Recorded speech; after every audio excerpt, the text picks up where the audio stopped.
फैगौ 25 फेब्रुवारियाव खुंफुंजागोन बिसानि 5थि बड' film award सेरेमनिया चिरां जिल्लानि बङाइगाव थालिगावनि Bcaa अडिटोरियामाव खुंफुंजागोन 5थि फिल्म एवार्ड सेरेमनिया बे हाबाफारियाव गासै मोन 18 आयदानि सायाव फोरमान बिलाइ ट्रफिजों लोगोसे रांनि बान्था गथायगोन बिसाया बेबाराव बिसाया बर' हारिनि सावथुन मुलुगाव बिहोमा होलांनाय गेदेमा सुबुंफोरनि मुङाव गथायगोन बान्थाफोरखौ मा आयदायाव बान्था गथायगोन बिसाया फैजों नोंथांमोन बड'लेण्ड बुब्लिनि गेजेरजों फोरमायनि बान्था महरै टिकेन्द्रजित नार्जारी बान्था बेस्ट बड' फिल्मनि थाखाय खनिन बड'सा बान्था बेस्ट डाइरेक्टरनि थाखाय दिलीप बसुमतारी बान्था बेस्ट एक्टर मेलनि थाखाय शान्ति बसुमतारी बान्था बेस्ट एक्टर फिमेलनि थाखाय विकास बसुमतारी बान्था बेस्ट सपोर्टिं एक्टर मेलनि थाखाय पिरासन ब्रह्म बान्था बेस्ट सपोर्टिं एक्टर फिमेलनि थाखाय विशाल बसुमतारी बान्था बेस्ट विलेननि थाखाय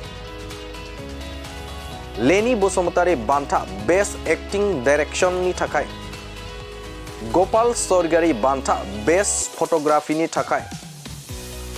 सुनाम चन्द्र गयारी बान्था बेस्ट एडिटरनि थाखाय कनकलाल स्वर्गियारी बान्था बेस्ट मिउजिकनि थाखाय रामाकान्त बसुमतारी बान्था बेस्ट स्क्रिप्ट राइटरनि थाखाय मनोरंजन ब्रह्म बान्था बेस्ट मेकअपनि थाखाय रामसिंह गेरला बान्था बेस्ट कमेडियन एक्टरनि थाखाय दैख्रं खुंगुर बसुमतारी बान्था बेस्ट रिलिकनि थाखाय मनजित बसुमतारी बान्था बेस्ट कोरियोग्राफीनि थाखाय भुवनेश्वर महिलारी बान्था बेस्ट सिंगार मेलनि थाखाय पूर्णिमा स्वर्गियारी बान्था बेस्ट सिंगार फिमेलनि थाखाय मख'नाय बान्थाफोरखौ फैगौ 25 फेब्रुवारियाव खुंफुंजानो गोनां बिसानि 5थि फिल्म एवार्ड सेरेमनियाव बैफोर बान्थाफोरखौ गथायगोन होननानै फोरमायदों बिसानि गाहाय नेहाथारि गुरु पबित्र बर' आरो जुरि बर्डनि दैदेनगिरि जोंदाव बड'साया खौरांगिरि मेलनि गेजेरजों बिथांमोना फोरमायदों बैफोर बान्थाफोरखौ गथायगोन होननानै खुलुमबाय जों दिनै बड' सिने आर्टिस्ट एसोसिएशननि जानानै गासैबो खौरांगिरि नोंथांमोनखौ जोङो साबायखर बावनाय जाबाय जोंनि दिनैनि खौरांगिरि मेला जाबाय बड' सिने आर्टिस्ट एसोसिएशननि जानो गोनां जा 5थि बड' सिने एवार्ड बेवहाय जिखिनि फिल्म फैदोंमोन बे फिल्माव जाय बिथांमोना दा नमिनिसआव सिलेक्टेड जाबाय बे नमिनिसखौ जोङो दिनै डिक्लेयार खालामनो थांगासिनो दं बेनि सिगां जोंनि जा बड' सिने आर्टिस्ट एसोसिएशनजों दाजानाय मोनसे जुरि बर्ड बे जुरि बर्डनि आङो बिथांमोनखौ सिनायथि होनो नागिरदों आंनि आगसिथिं दं बिथाङानो जाबाय जोंनि जुरि बर्डनि चेयारमेन मानगोनां जोंदाव बड'सा आरो चिफ कनभेनर जोंनि गेजेराव दङ मदाराम बसुमतारी सार बिथाङा कार्बि आंलंनिफ्राय आरो जोंनि बाक्सानिफ्राय हरेश्वर स्वर्गियारी सार बिथांमोनानो जाबाय जुरि कमिटि बिथांमोना दिनै 10-11 दिनसो जाबाय जोंनि 2021 आरो 22 आव ओंखारनाय जिखिनि फिचार फिल्म दंमोन बेखिनिखौ लानानै जोङो कम्पिटिसन खुंनाय जादोंमोन आरो बे कम्पिटिसनखौ खुंनानै दिनै बिथांमोना रिजाल्टखौ दिहुननानै जिखिनि नमिनिस ओंखारदों बे नमिनिसनि नामफोरखौ जोंनो दिनै गथायनाय जाबाय आरो बे नमिनिसनि नामखौ जों दिनै रायजो राजानि गेजेराव फोसावनानै होनाय जागोन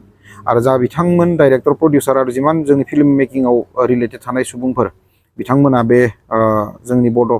5 बड' फिल्म एवार्ड फांसनाव जाहाथे गासैबो फैयो जों बेखौ दिनैनि बे मेलनि गेजेरजों जोङो गासैखौबो बरायनाय जाबाय देग्लाय बोसोराव 5थि बड' फिल्म एवार्ड फांसननि गेजेरजों जोंनि जाखिनि एवार्ड थागोन बे एवार्डफोरखौ जोङो जोंनि बर' हारिनि गेजेराव जिखिनि हारिमुआव आगान गालांनाय माखासे आर्टिस्टफोर महरगिरि बिथांमोन रुंसारि जालांनाय बिथांमोननि मुङावनो जोङो बे एवार्डखौ दोननाय जादों बे एवार्डनि एगेन्स्टआव देग्लाय बिटिआर गभर्नमेन्टआबो माखासे रांनि थफ्ला आगबारायदों बेखौबो जों मख'ना होनो नागिरदों जों होनो गोनां एवार्डफोरनि मुंखौ आं मख'नो नागिरबाय जेरै गिबियावनो दङ टिकेन्द्रजित नार्जारी एवार्ड फर बेस्ट बड' फिल्म जाय माने बेस्ट बड' फिल्म जागोन बिथाङा मोनगोन बे बान्थाखौ आरो बे बान्थाजों लोगोसे दङ 1 लाख रां आरो जोंनि ट्रफि नैथियाव दङ खनिन बड'सा एवार्ड फर बेस्ट डाइरेक्टर बेखौ जाय मोनगोन बेबो 1 लाख रां मोनगोन। Dilip Basumatary award for best actor male, Shanti Brahma award best actor female बिथांमोनाबो 1 लाख मोनगोन। बाकी जिखिनि केटेगरिज दंबावो जेरै Bikash Basumatary award, Pirason Brahma award for supporting actor male आरो supporting actor female, Vishal Basumatary award for best film, Leni Basumatary award for best action director, Gopal Swargiary award for best photography, Sunam Chandra Goyari award for best editor, Kanaklal Swargiary award for best music director, Ramakanta Basumatary award for best script writer, Manoranjan Brahma award for best makeup artist, Ramsingh Gella award for best comedy, Daikhrang Khungur award for best lyric, Manojit Narzary award for best choreography, Bhubaneswar Mahilary award for best singer male, Purnima Swargiary award for best singer female बेखिनि केटेगरियाव गासैबो 50,000 मोनगोन आरो बेखिनि रांखौ BTR गभर्नमेन्टआ देग्लाय जोंनि थ्रुयै जिखिनि आर्टिस्टआ देरहागोन बिथांमोननो गथायनानै होनाय जागोन। बेनि थाखाय जोङो देग्लाय बोसोराव गाजा गोमजायै जों खुंनो हागोन आरो बेनि थाखाय जों बिटिआर गभर्नमेन्टखौ जों बड' सिने आर्टिस्ट एस'सिएशना माखासे गोसो गोरबोनिफ्राय अननाय आरो सिबिनाय जासिहरनाय जाबाय। आरो जोंहा सर्ट फिल्म कम्पिटिसन मोनसे दंमोन, मोनफ्रोमबो डिस्ट्रिक्ट कमिटिनिफ्राय जोङो मोनफा सर्ट फिल्म बिहरनाय जादोंमोन। बेनि गेजेराव नमिनिस मोननाय सर्ट फिल्मनि मुंखौबो आं मख'ना होनो नागिरदों। गिबियावनो दङ रुगुं नागिरनानै, बे जाबाय गिबि नमिनि, बेयो सालबारि डिस्ट्रिक्ट निफ्राय फैदों। आरो नैथियाव दङ आइ बर' बिमा, बेयो चिरां डिस्ट्रिक्टनिफ्राय फैदों। आरो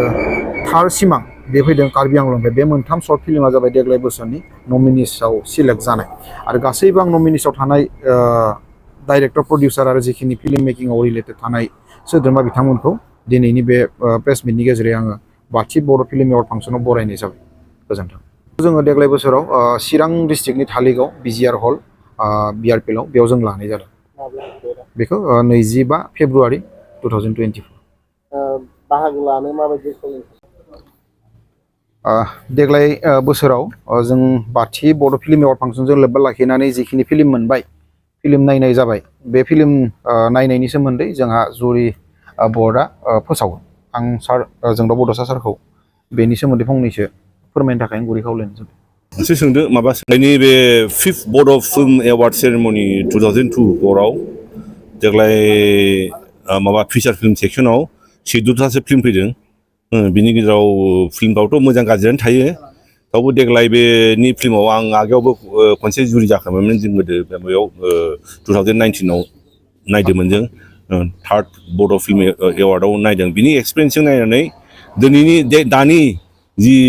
फिल्म पार्टिसिपेन्टफोर आरो बे जथेस्थ' माने गोजौ माबायाव थाखोआव फैदों आरो आगोलनिफ्राय। बेखौ हले मानिनांगोन आरो बे मोजां बर' फिल्म माबानि थाखाय बे मोजां माबा आरो। दा थिग बिदिनो सर्ट फिल्मावबो 12थासो फिल्म पार्टिसिपेन्ट दंमोन। बिनि बिथोराव 3खौ जों नमिनि हिसाबै सेलेक्ट खालामबाय। दा बे 14था फिल्माव जों 18था केटेगरियाव जों माने मोनथाम माने माबाखौ बे एवार्ड नमिनिखौ सेलेक्ट खालामनाय जाबाय आरो। दा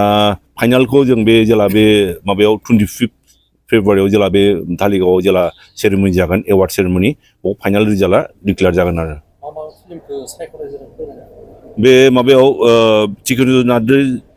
मोनलाय best award for best feature फिल्माव मोनथाम फिल्मखौ सायख'नाय जादों। बाव बे मोनथाम फिल्मनिफ्राव बेस्ट फिचार फिल्म आरो बाव सायखं, दाखा जोमै ओमफ्राय बिसम्बि आरो बे मोनथामनि बिथोराव फाइनालखौ जों बे माबायाव डिक्लेयार जागोन आरो। दा बिदिनो बे बेस्ट डिरेक्टर आरो खनिन बड'सा एवार्ड फर बेस्ट डिरेक्टराव पंकज लाहारि दाखा जोमैनि थाखाय, ओमफ्राय जेसास खाख्लारि सायखंनि थाखाय, ओमफ्राय राजा नार्जारि खिथेरनि थाखाय बे साथाम डिरेक्टरखौ नमिनियाव सेलेक्ट खालामबाय। ओमफ्राय दा फाइनालाव बे माबायाव एवार्ड माबा जागोन। दा थिग बेदिनो माबायाव बेस्ट एक्टराव Dilip Basumatary award for best actor male माबायाव केटेगरियाव लिंसार बसुमतारी दं दाखा जोमैनि थाखाय, ओमफ्राय अम प्रकाश दं, अम प्रकाश केकारि सायखंनि थाखाय, ओमफ्राय सोरां नार्जारि बिसम्बिनि थाखाय आरो। थिग बेदिनो एक्टर माने Shanti Brahma award for best actor female सेक्सनाव आलारि स्वर्गियारि बिसम्बिनि थाखाय, ओमफ्राय मनालिसा हाज'वारि दाखा जोमै ओमफ्राय हेलिना दैमारि सायखं आरो दा बिदिनो दंजोबो आरो माने मोनथाम माबायाव जागोन आरो दा मिथिगोन रायजोफ्रा ओरैनो माबायाव जेला फिफ्थ सेरेमनि माबायाव जागोन जेला फिफ्थ सेरेमनि एवार्ड सेरेमनि जागोन होनबा बे फाइनाल रिजाल्टखौ मोनगोन आरो बाथियाव दं माबा Bikash Basumatary award for best supporting actor male बाव जेसास खेरखातारि सायखंनिफ्राय ओमफ्राय मिजिं नार्जारि दाखाजोमै अमित लाहारि बिसम्बि आरो बिदिनो सिक्सथआव दङ माबा Pirason Brahma award for best supporting actor female बाव रिया ब्रह्म खिथेर ओमफ्राय जेनिफार दैमारि गोदान रादाय लिना बसुमतारी बिसम्बि दा बेबायदिनो सेभेनाव दं Bishal Basumatary award for best villain बाव जयन्त नार्जारि खिथेरनि ओमफ्राय हरेन उजिर बिसम्बि ओमफ्राय रुबुल बर' सायखं दा बिदिनो ओइथआव दं माने Leni Basumatary award for best action direction बाव दं सानसोरां एन्ड मन्टु खिथेरनिफ्राय ओमफ्राय उत्कल हाज'वारि बिसम्बि फिल्मनिफ्राय ओमफ्राय सुबर्न बसुमतारी सिख्ला बिलाथिनिफ्राय दा बिदिनो नाइन्थ केटागरियाव दं Gopal Swargiary award for best photography बाव दं सोरां बसुमतारी देखाजोमै ओमफ्राय भदा खेरखातारि बिसम्बि ओमफ्राय नायस्रां गयारि खामलिनाय गोसोनि मोदै दा बिदिनो 10th माबायाव दं केटागरियाव दं सुनाम चन्द्र गयारि एवार्ड फर बेस्ट एडिटर बाव नायस्रां गयारि सायखंनिफ्राय ओमफ्राय सोरां बसुमतारी दाखाजोमै खगेन सोरगियारि बिसम्बि बिदिनो 11th केटागरियाव Kanaklal Swargiary award for best music बाव दं सोरां ब्रह्म दाखाजोमै ओमफ्राय राकेश बर' सायखं ओमफ्राय सोरां बसुमतारी गोदान रादाय बिदिनो 12th केटागरियाव दं Ramakant Basumatary award for best script writer बाव दं रातुल ब्रह्म राहा ओमफ्राय पंकज लाहारि दाखाजोमै ओमफ्राय बिसोन खुंगुर महिलारि गोदान रादाय दा बिदिनो 13th केटागरियाव Manoranjan Brahma award for best makeup बाव जना ब्रह्म खिथेरनिफ्राय ओमफ्राय मालाय जगत बर' सायखं ओमफ्राय बाव माबाया टिमा बुरजाथारमोन माबायाव जोनोम फिल्मनिफ्राय बुरजा माने मेकआप आर्टिस्ट दं ओंखायनो टिम होनानै होदों आरो बाव ओमफ्राय बिदिनो 14th केटागरियाव दं Ramsing गेल्ला award for best comedy बाव दैमु ब्रह्म आर'नाइ फिल्मनिफ्राय ओमफ्राय रुबुल बर' दाखा जोमैनिफ्राय ओमफ्राय मस्क' डुप्लिकेट पुलिस दा बिदिनो 15th केटागरिनिफ्राय मा होनोमोनलाय दैख्रं Khungur award for best lyrics बाव नबनिता बसुमतारी फ्रम खिथेर ओमफ्राय सोमखोर दैमारि दाखा जोमैनिफ्राय ओमफ्राय फुंजा मुसाहारि आर'नाइ फिल्मनिफ्राय दा बिदिनो 16th माबायाव केटागरियाव दं Manjit Narzary award for best choreography बाव बिग्राय बसुमतारी दाखा जोमै ओमफ्राय प्रबिन बर' आर'नाइ पुर्न बसुमतारी खिथेर फिल्मनिफ्राय दा बिदिनो 17th केटागरियाव Bhubaneswar Mohilary award for best singer मेल बाव देरहा बर' अख्रांनि हाथरखि माबा फिल्मनि नाम बे ओमफ्राय मोनसोम बर' गोदान रादाय ओमफ्राय नील अंकित दाखा जोमै दा बिदिनो 18th केटागरियाव दं माबा मालाय पुर्निमा सोरगियारि एवार्ड फर बेस्ट सिंगार फेमेल केटागरि बाव नबनिता बसुमतारी खिथेर गीताश्री रामसियारि थुलुंगा नङा होमबा थुलुंगा ओमफ्राय उषारानि बसुमतारी दाखा जोमै दा बेनो आरो देग्लाय माने 14टा माने 14ता माने 14 नङा होमबा 14 फिचार फिल्म जों माबा मोन्दों जों नायनो मोन्दों बिनि गेजेराव आंनि आबैनि मोनसे जों 3rd बर' फिल्म एवार्डनि जि नायनायनि एक्सपिरियेन्स बिनि एक्सपिरियेन्सै बाव बिराद आपग्रेड मोनदों आरो माने साबसिन मोनदों बै समनिफ्राय अनेक दं माबायाव फिल्माथ' मोजां गाज्रि थाखायोनो जि मोजाङा आगयनिफ्राय जि माने बेस्ट जेनेबा जों नुनो मोन्दों मोजां फिल्मखौ आगयनिफ्राय गोदोनिफ्राय दानि फिल्मा माने अनेक आपग्रेड जागासिनो दं आरो जों मोनसे खोथा मोनबावदों मा बे पार्टिसिपेन्ट टेकनिशियानानो होन बा आर्टिस्टआनो होन बिराद गोसो मोदोम जिउ होनानै माने बे फिल्माव बड' फिल्माव माने